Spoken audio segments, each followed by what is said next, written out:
मुरारेः पुलकभूषणमाशयन्ति भृङ्गाङ्गनेव मुकुलाभरणं तमालम् अङ्गीकृताखिल विभूतिरपाङ्गलीला माङ्गल्यदास्तु मम मङ्गलदेवतायाः मुग्धा मुहुर्विदधति वदने मुरारेः प्रेमत्रपा प्रणिहितानि गतानि मालादृशोर्मधुकरीव महोत्पलेय सा मे श्रियं दिशतु सागरसम्भवायाः आमीलिताक्षमधिगम्य मुदा मुकुन्दम् आनन्दकन्दमनिमेषमनङ्गतन्त्रम् आकेकरस्थितकनीनिकपक्ष्मनेत्रम् भूत्यै भवेन्मम भुजङ्गशयाङ्गनायाः बाह्वन्तरे मधुजितश्रितकौस्तुभेय हारावलीव हरिनीलमयी विभाति कामप्रदा भगवतोऽपि कटाक्षमाला कल्याणमावहतु मे कमलालयायाः कालाम्बुतालि ललितोरसिकैटभारेः धाराधरे स्फुरति या तडिदङ्गनेव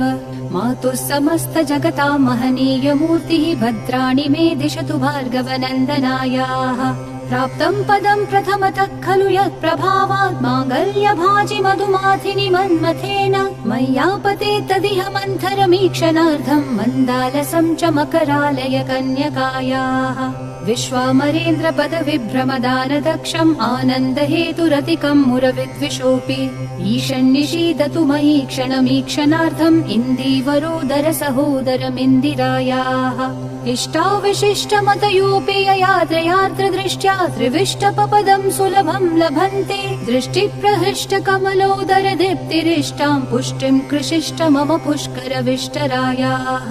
दद्यादयानुपवनो द्रविणाम्बुधाराम् अस्मिन्न किञ्चन विहङ्गशिशौ विषण्णे दुष्कर्म धर्ममपनीय चिराय दूरम् नारायण प्रणयिनी नयनाम्बुवाहः गीर्देवतेति गरुडध्वज सुन्दरीति शाकम्भरीति शशिशेखर वल्लभेति सृष्टिस्थिति प्रलय कीलिषु संस्थितायै तस्यै नमस्त्रिभुवनैक गुरोस्तरुण्यै श्रुत्यै नमोऽस्तु शुभकर्म फलप्रसूत्यै रत्यै नमोऽस्तु रमणीय गुणार्णवायै शक्त्यै नमोऽस्तु शतपत्र निकेतनायै पुष्ट्यै नमोऽस्तु पुरुषोत्तम वल्लभायै नमोऽस्तु नालीकनिभाननायै नमोऽस्तु दुग्धोदधि जन्मभूम्यै नमोऽस्तु सोमामृत सोदरायै नमोऽस्तु नारायण वल्लभायै नमोऽस्तु हेमाम्बुज पीठिकायै नमोऽस्तु भूमण्डल नायिकायै नमोऽस्तु देवादिदयापरायै नमोऽस्तु शार्ङ्गायुध वल्लभायै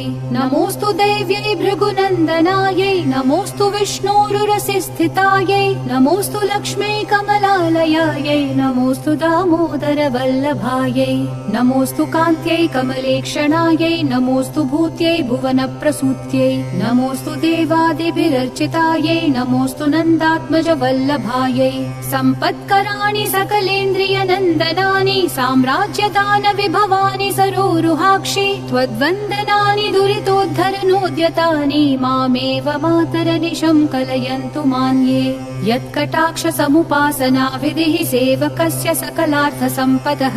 सन्तनोति वचनाङ्गमानसैः त्वां मुरारि हृदयेश्वरीं भजे सरसिजनिलये सरोजहस्ते धवलतमांशुकगन्धमाल्यशोभे भगवति हरिवल्लभे मनोगे त्रिभुवनभूतिकरी प्रसीद मह्यम् दिग्हस्तिभिः कनककुम्भमुखाव्रसृष्टस्वर्वाहिनी विमलचारुजलप्लुताङ्गीम् प्रातर्नमामि जगतां जननीम् अशेषलोकाधिनाथ गृहिणीम् अमृताब्धिपुत्रीम् कमले कमलाक्षवल्लभे त्वं करुणापूरतरङ्गितैरपाङ्गैः अवलोकय माम किञ्चनानां प्रथमं पात्रमकृत्रिमं दयायाः स्तुवन्ति ये स्तुतिभिरमीभिरन्वहं त्रयीमयीं त्रिभुवनमातरं रमाम् गुणाधिका गुरुतर भाग्यभागिनो भवन्ति ते भुवि बुधभाविताशयाः इति श्रीमच्छङ्कराचार्याकृत श्रीकनकधारा स्तोत्रं सम्पूर्णम्।